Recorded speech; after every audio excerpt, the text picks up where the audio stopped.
Hey, Eamon. Hey, Stuart, how's it going? How are Not too you? bad. How are you?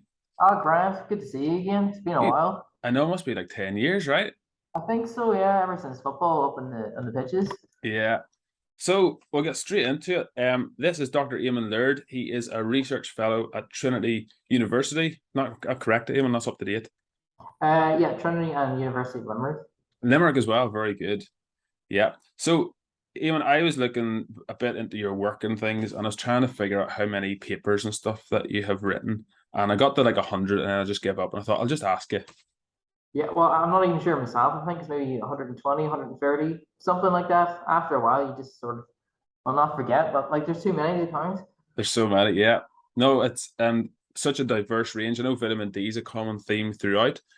Are you still studying in and around vitamin D, or have you other things that you're looking at?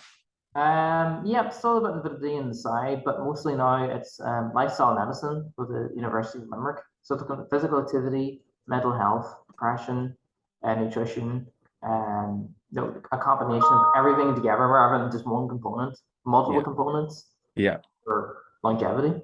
very good. So I know you from Coleraine University. That's where I studied, and then I stayed on. I got a job as a research assistant up there in the business department, and then I met you through indoor football from kicking each other every Friday at 5 o'clock. Yeah. Oh yeah, that was good. That was fun. Yeah, yeah, I know. We need to do it again sometime. Get the Oh, old gang, the gang back together again. But yeah. what were you doing? Were you researching up in Coleraine, or what brought you up to Coleraine? Yeah, so I started a degree in human nutrition, my undergraduate, and then in 2009 I did a PhD then in vitamin D in Coleraine. And Yeah, then at 2012, then I moved down to Trinity College in Dublin. So I stayed with Trinity until about, well, 2022, probably this year, yeah. And then I moved to, well, with University of Limerick. yeah, very good. Yeah, um, and so where are you so at the moment? What are you focusing on with regards to career? Are you currently based in Dublin still, or are you moving Yeah, around? fortunately, I'm still in Dublin. I'm able to work remotely from here, so it's been pretty good. So best of both in Dublin, but also with a different university as well, a different sort of mindset as well of like a whole lifestyle medicine approach. Yeah. Very good. I was looking through some of your papers, and probably the more recent ones. I guess the common theme was there's some studies to do with COVID and vitamin D levels. Has have things changed with regards to what we thought about vitamin D levels back in 2020, would you say, or where are we now with regards to sufficient vitamin D intake and COVID severity and So all that stuff? yeah, during COVID, we didn't really know anything. Everyone was trying every sort of treatment, every drug, every nutrition supplement they could think of because we just didn't know anything Yeah, at all. We were just hoping something would work. From what we know now, there's two recent trials came out last week. It looks like vitamin D didn't have as big an effect as they thought it would have had. So it's not to say vitamin D will be useless for COVID. Vitamin D is good for the immune system. It's good for priming the immune system for infection and doing its job properly. It's not COVID specific. yeah, It's good for overall general immune health.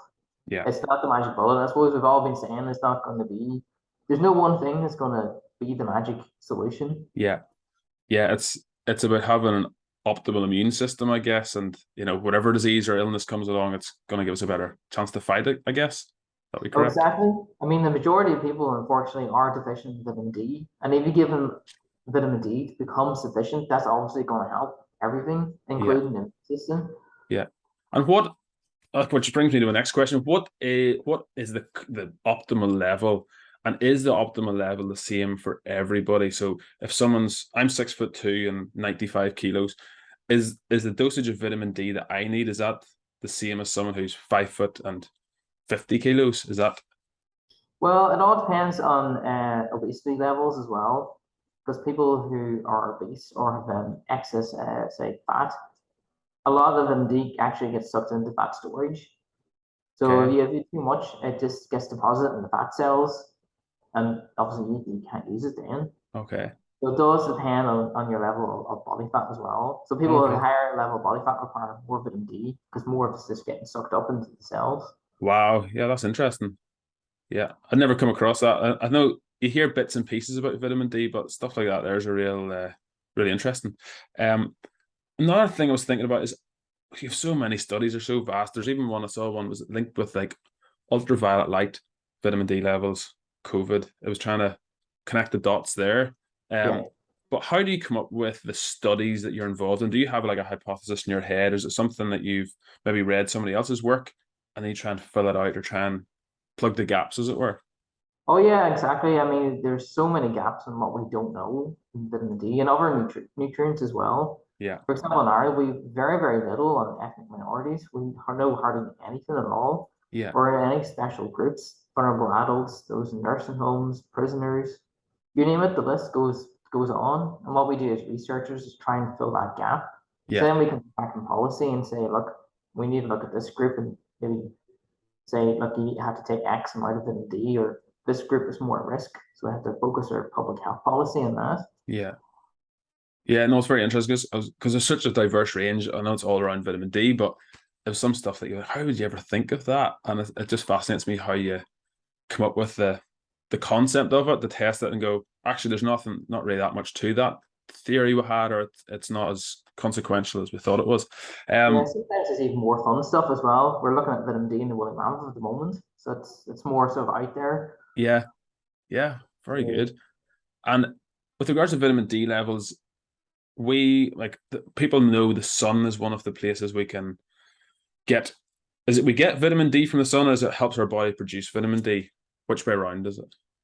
So the UVB sunlight sort of hits the skin, and we have pre-vitamin D in the skin, and it sort of forms a chemical reaction with that. Then it gets transported to the liver, and then another reaction happens, and finally it gets transported to the kidney, and that's where we get the active vitamin D. Yeah.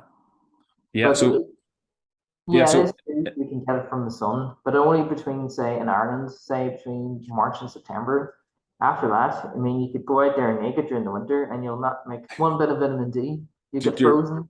Do you recommend that? Well, probably not, unless you want to go for a sea dip. It might be something else, but not your We gotta get arrested, Eamon. Can't we give my that sort of advice here? Yeah, that's what's going. That's my next question is, so those sort of 6 months odd of the year, March to September, was it? Those are the times that we have our best chance to get our vitamin D topped up via the sun. And outside of that, is it supplements? Is it diet? What is the best way, or what can people do to keep optimal vitamin D levels throughout the year? Unfortunately for us here in Ireland and most Western countries, we don't consume enough foods that contain vitamin D. The best sort of foods is oily fish, egg yolks, sort of awful organ foods, heart, liver.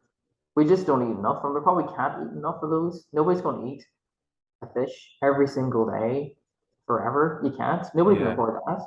Yeah. The best way of probably getting it is through supplementation. Yeah. It's one of the few vitamins that we actually recommend. You probably should supplement because you just can't get it naturally from the diet. Not enough. And with regards to supplementation, I think most people are familiar with vitamin D3. At least that's the one I would kind of know of the most. Is that the best one, or how many variations are there? How do you know kind of what to go for? It goes from, say, vitamin D1 up to, say, I don't know, I think it's vitamin D9 or vitamin D10. There's a whole lot of very different variations. D3 is mostly what we get from animals. D2 is from mushrooms and plants. But we have studies showing that D3 is more effective than D2. So if you're going for anything, I would recommend going for D3. But again, if you're vegetarian or vegan, D2 is also, it's less effective, but another way of getting it. Yeah, it's all good, but D3 looks at the minute that's the most effective one. We know it's for sure. For sure that we know is the best. And with regards to different demographics, so like one end of the scale, older people, younger end of the scale, babies even. I think vitamin D supplementation for expectant mothers, that's a big thing now, isn't it? What have you looked into any of that sort of area, or? Yeah, we've looked at different population groups. Well, surprisingly, people who are most deficient in the population are actually people like us, aged between in their 20s to late 30s. That's the people who are most deficient. Wow. In fact, even more deficient than, say, an 80-year-old or 90-year-old, which is incredible. Yeah. It's just we're not out getting the sun. We're working. a lot of people have probably turned vegan or vegetarian. They don't like taking supplements. They're not taking dairy foods. They're not taking fortified foods. And then, of course, our levels are going down. Yeah. Wow. Yeah, I wouldn't have thought. That's really shocking. What it is, it's bad. I mean, we're setting ourselves up for, well, 20 to 30 years osteoporosis, which is not good. Definitely is not something that you want. Yeah. Are there any like, misunderstandings or concepts that people have in their head about vitamin D that you come up against that like they're just completely false, or they're completely, people have dreamt them up and they've kind of taken legs, and for one reason or another everybody thinks something wrong about it? Is there anything you Yeah, people think, well, if you just go out in the sun, then that's it. You don't need to worry about getting a supplement or taking any food. And some people get very confused about sort of the sun cream aspect of protecting yourself and also getting vitamin D at the same time. Yeah. So I think the general rule is to go out in the sun for the first 5 to 10 minutes, get your vitamin D, and then put your sun cream on, your sun hat, and sun protection. Yeah. And that way you get the best of both. You get your Yeah. vitamin D and lower risk of skin cancer. Yeah. Because if you do the sun cream first, then that's it. It blocks the vitamin D, you're going to get nothing. Oh, really? The sun cream. So if you put it on that early, there's not much benefit with regards to vitamin D. It Yeah. blocks the UVB light. So Yeah. if you don't get UVB light, you don't make any vitamin D, unfortunately. So, see, like the end of the day and the start of the day, like sunset, sunrise, are those important times of the day to get more sunlight? Because I guess it's not as strong, then so you're less likely to get skin cancer and burnt, etc. from that. But you're going to get some sort of UV. Would that be a good tactic for people? The best UVB for vitamin D is probably between 12 o'clock and 4 o'clock, but that's also when the sun is at the strongest. Okay. There is a balance to be had, but we know from studies like 5 to 10 minutes is probably enough, and you're actually reducing your risk of sunburn. You won't get sunburn in 10 minutes. Yeah. Put your sun cream on then, because unfortunately after 4 o'clock, well, that's it. You're still going to get skin damage, but you won't make vitamin D. It's just due to the angle of the sun. Yeah. And is it enough to kind of be like shorts and t-shirt, no hat on? Is that going to be enough exposure to the UV light? Is that going to be enough? Yeah, or do you need that kind should of, be enough. yeah. You know, have your arms, have your legs for the first 10 minutes, and then your body's very, very effective. Yeah. It can't overproduce vitamin D. There's sort of like a negative feedback that won't allow you to produce too much vitamin D. Yeah. Actually, So anybody who's doing naked sunbathing, it's overkill. Yeah, definitely. Is that too much? Unless you want a complete overtime of everything. Yeah. What would you say? So we already touched on it, but what are some of the symptoms like maybe people need to be aware of when it comes to vitamin D deficiency? Without having a test or anything done, what are some of the things that we need to look out for? Yeah, there's no real scientific proper symptoms of vitamin D. What we do is we test the blood to find out if something's deficient or not. But a study my PhD student is doing at the moment, she was actually looking at symptoms of people have been reporting of if they've had vitamin D deficiency. So a lot of people are actually reporting tiredness, lack of energy, aches and pains is quite a common sort of indication. Yeah. Lethargy, and I think also maybe lack of sleep. Maybe some people can report. But there's a variation of symptoms that's, some people just don't feel right. They go to the doctor checks the vitamin D, and it's actually quite low. Yeah. And I guess if someone's carrying more body fat, like we said at the start, they're more likely to look out for those things, I guess. Exactly, and it's everyone as well, and even particularly athletes. For some reason, athletes are actually at a higher risk of low vitamin D. And we know from studying in Coleraine showing that the GAA and rugby athletes actually had high levels of low vitamin D. Yeah. Well, I suppose even like when you think of multivitamins, there's certain multivitamins you can get for if you're highly active compared to someone who's not as active. So like sports versions, and all the levels are a little bit higher, I guess, because they're burning through lots of minerals, they're sweating more, they're doing all sorts of other things. Yeah, they probably have higher requirements for the muscle mass as well. The higher your muscle, then vitamin D is essential for your type 2 muscles. Yeah. No, it's interesting as well. So kind of two people at either end of the spectrum, those who are sedentary and those who are highly active, and interesting. Yeah. So yes, once you've ruled out all that, if you're not sleeping well and you've kind of ticked all the other boxes to figure out why you're not sleeping well. Fatigue, inflammation, is that one of the things? If you're kind of chronically, Yeah, vitamin D is associated with inflammation. That if you have low levels, you're more likely to have sort of more the pro-inflammatory type of inflammation. okay, Particularly for older adults, if they actually have enough vitamin D, then they go into towards like an anti-inflammatory profile in their blood. yeah, Which is pretty good for aging and longevity, because yeah, as you age, then you unfortunately just your immune system doesn't work as well as it should, and yeah, you get risk of inflammation, potentially then that leads to cardiovascular disease, cancer, other conditions associated with getting old. yeah, yeah. And I was wondering as well, see, with regards to like, so we were saying about sports and things like that. Are there any specific sports that people need to watch if they're doing certain? You mentioned the GAA. Is there any other sports that they're particularly prone to being deficient in vitamin D? You know of? Well, from a few studies I've been looking at, is GAA, is rugby, anything that's sort of high impact, high muscle sports. Yeah. And also particularly as well, gymnastics and jockeys as well are at high risk of low vitamin D. Yeah. They're Wow. actually limiting their weight and their intakes for their sport. Yeah. And then by doing that, they're high risk of deficiency in everything. Wow. Yeah. And are there any other vitamins or minerals that we should be taking in conjunction with vitamin D to make it more effective, or to have maximum absorption, or whatever the term is? Yeah, for vitamin D, for maximum absorption, it's better taken with a type of fat. So any type of fat will probably do.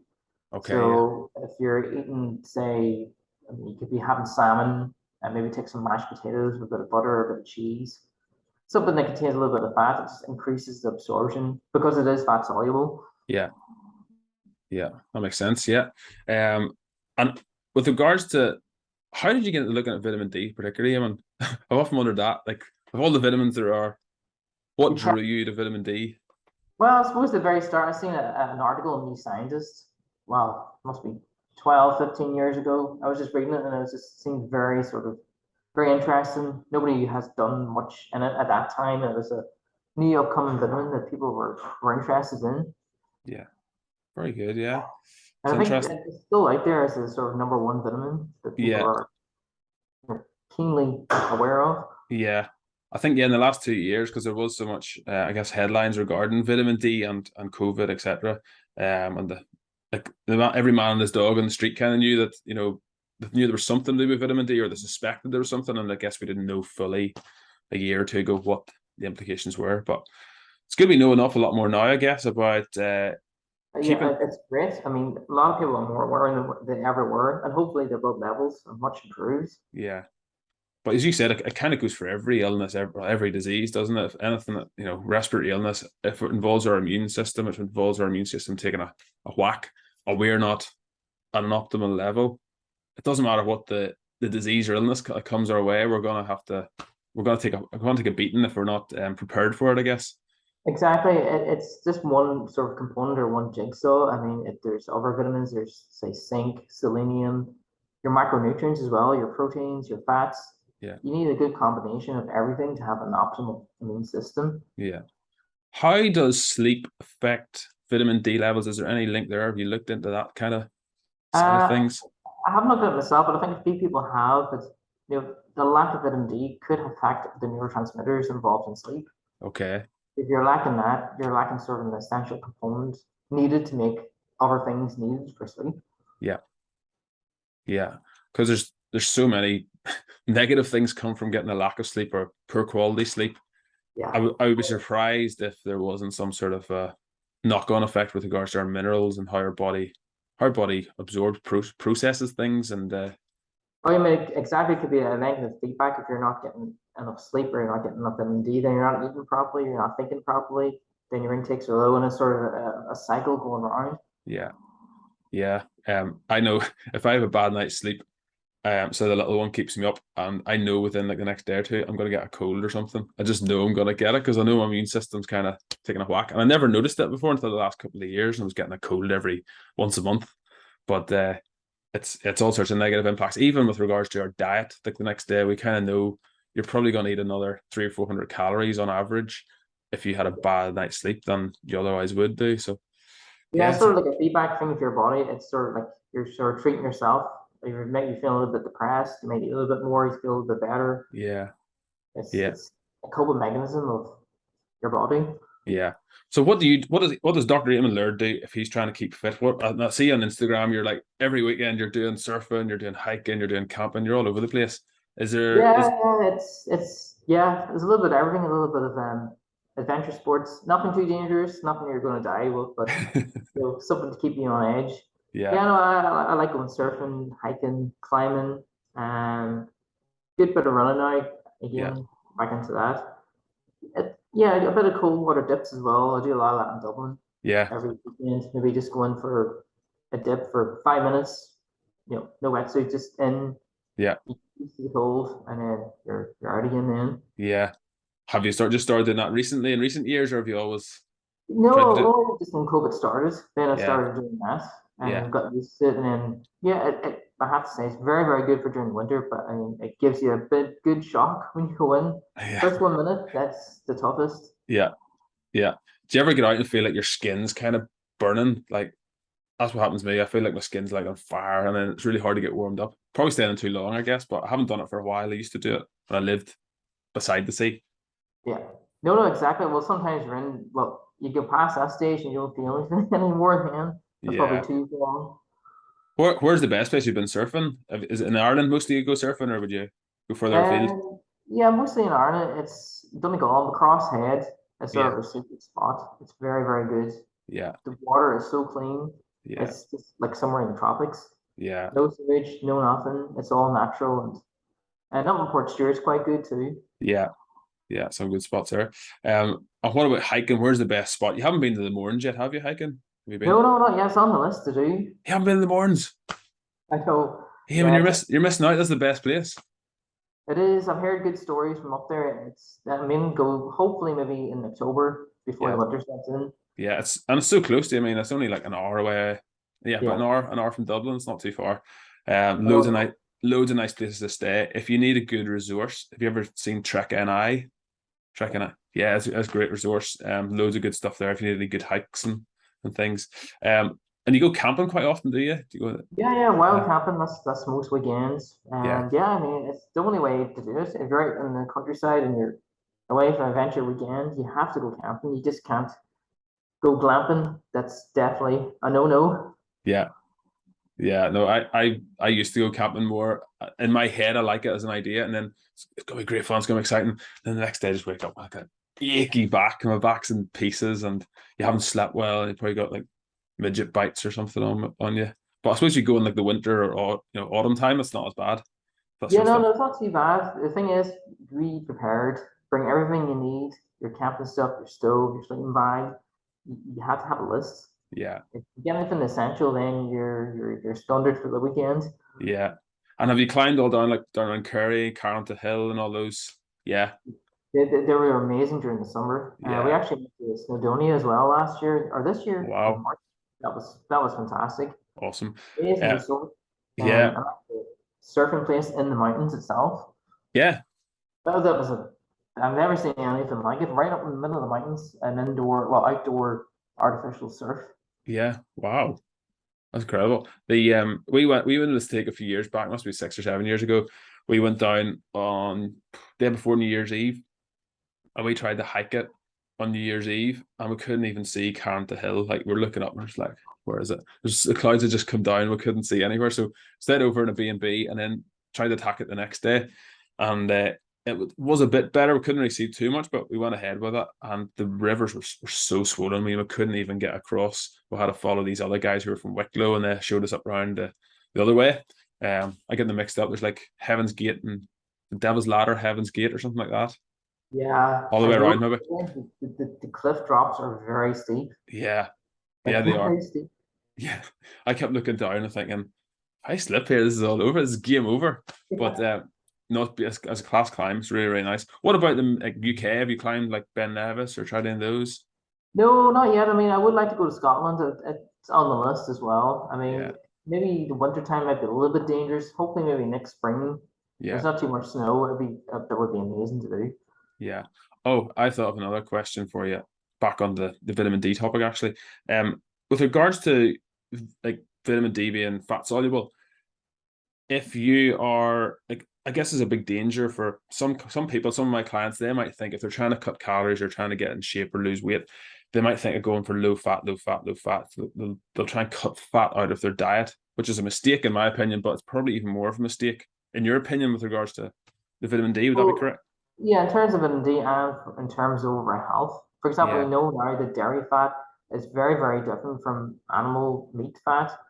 It's a different type of saturated fat has been associated actually with lower BMI, lower risk of cardiovascular disease. And you have to remember that like the majority of our cells, we need fat for Yeah. that's like called a phospholipid layer around the cells. And we don't have enough fat, we can't function. It is an essential component of the diet. Yeah. And there's just been such a controversy about fat recently that, yes, you should probably not eat an awful lot, but you still have to have a certain amount in your diet. Yeah. And it's just not healthy if you don't. Yeah. If you're all your fat out, it's not good. Yeah. Even it's kind of funny, like I guess it's probably further, it's probably like 80 in the 80s and 90s and stuff. There was this whole craze of like don't eat fat and like low fat, low fat, and they come up with all these products, low fat, no fat. But what they did was a lot of time they filled them up with sugar and things. So a lot of those low fat or no fat products, you check them and like the sugary carbohydrates are huge because they've probably put sugar in there, which is a cheap ingredient, but it sells. If it says low fat or no fat on it, people are going to buy it because I think low fat automatically means low calories, automatically means healthy, and it's just not the case. Even if we, there's this idea that if we eat fat, we become fat. Like you are what you eat, and I know we are in one sense, but it doesn't work just as simply as that, and No, no, it's a big it's a mistake, lot isn't more it? complicated. Yeah. And we need it, like as you said, we need it for all of our basic bodily functions, our metabolism, our immune system, brain function, all sorts of things, don't we? Everything, I mean, you should be eating at least 2 or 3 fish a week. That's just to Yeah. get the omega-3 essential fat. Never mind all other types of fat you need. Yeah. Yeah. No, it's fascinating, but it seems like I guess like most the general public and I guess the media as well is maybe responsible for it, but it takes a while before they catch up with the latest, what we kind of learn, and then it moves on. Unless you're kind of staying abreast of it and Yeah, you're only watching the media and maybe this morning or something on TV, it's maybe not as up to date as what it should be, and you kind of have to watch out, don't you? For yeah, exactly. I mean, it's very confusing for people. I know there's some headlines during the week in the Daily Mail that, I mean, one day it could be saying, this is bad for you, and the very next day it's saying, well, exactly the opposite. This is what you need to do. So it gets so confusing for people who don't know any different. And yeah, it's our job as scientists and researchers to try and make it as simple as possible and trying yeah, to, say this is the way it should be. But it's probably our fault ourselves, the scientists. A lot of them are actually putting out too many press releases, too many things about their own, about research, just contradicting other research, and it's just confusing people. yeah, yeah. That's the thing that annoys me sometimes with like the Daily Mail you're saying. There's other ones as well, but like someone actually put together a collage of like Daily Mail headlines. It was like this thing gives you cancer. This thing, like it would give you all these things that basically killed you, and in a short space of time. And by the end of it, you're like, what can I eat? Is there anything I can consume that's like not going to kill me immediately? So yeah, there's loads of them do it, and if you add them all up, it would be you probably would just be living in fresh air, and even then you might be afraid of the pollution in the air. But Yeah, I mean, there's a whole thing about bacon last year. They worked out that if you have a certain amount of bacon, it's going to take X amount of like time off your life. yeah, But I I know. mean, nobody's going to be probably eating bacon every single day. And now a bacon sandwich is probably okay. You're going to enjoy it. It's worth Yeah, that little bit of like 0.01 seconds. That yeah, doesn't really count for anything. yeah. There's a One, bit of enjoyment now rather than being, well, miserable, thinking you should have done something. That yeah, 0.0 of a second. yeah. I know some of those stats. I guess and I know why they do it because it's supposed to kind of simplify it in our head, the public's head.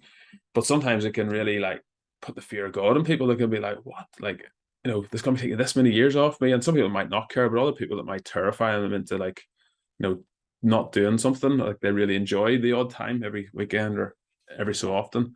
But one of my pet peeves, Eamon, is whenever whenever you see a study or whenever you see like a newspaper article and they'll put together in the same bracket processed meat and red meat, as if that's the exact same thing. And so as if a sausage, like a sausage which is full of all sorts of dirt and tastes nice, right? But it's full of dirt, and like a nice steak, right? I'm trying to say that they're the same thing and they're going to have the same impact on the human body or the same impact on our longevity and our health.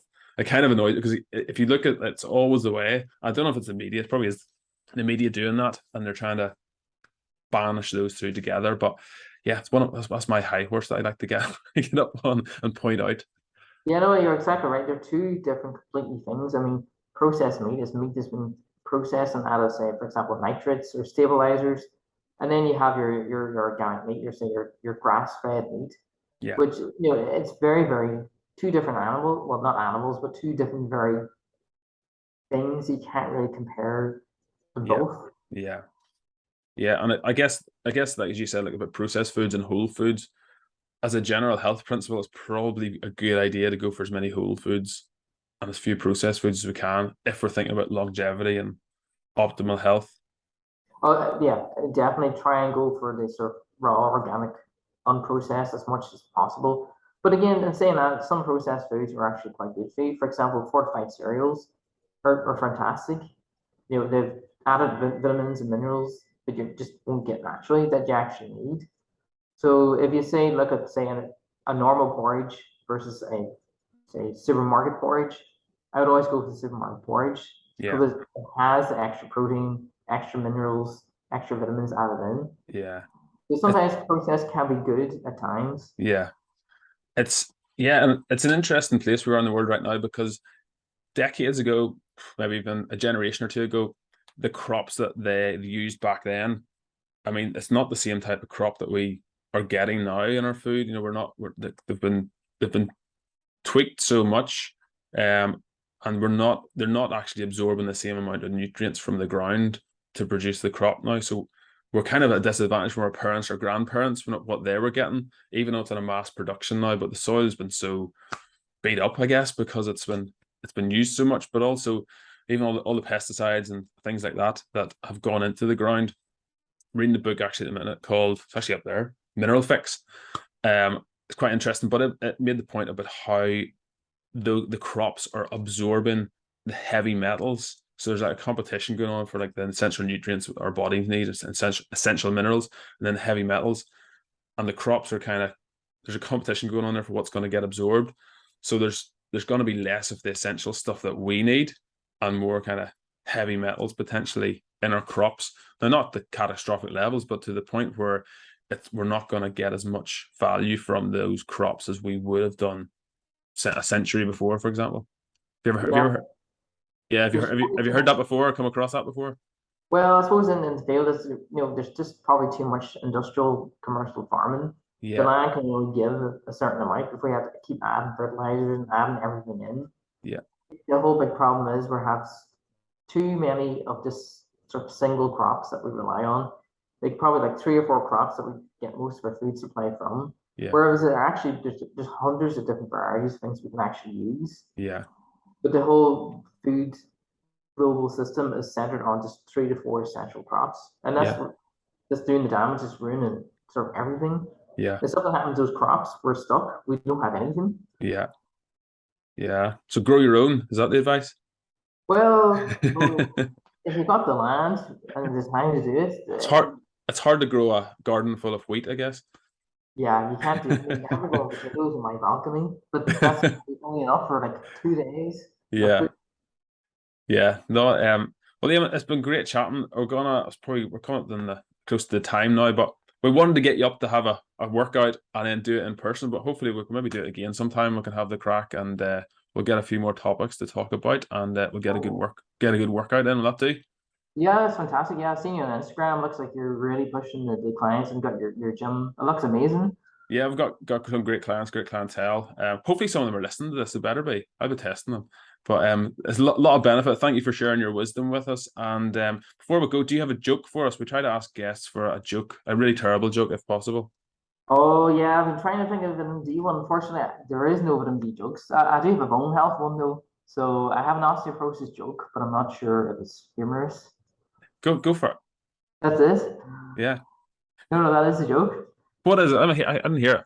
So I have an osteoporosis joke, but I'm not sure if it's humorous. That's bad enough to be on this podcast, because that's equally as bad as mine. It was so bad I missed it the first time around. Thank you very much, Eamon, and hopefully we'll catch up in person soon. Thank you for sharing your time. Yeah, Grant. Thanks, Stuart. Perfect. Take care, Eamon. See you. Bye.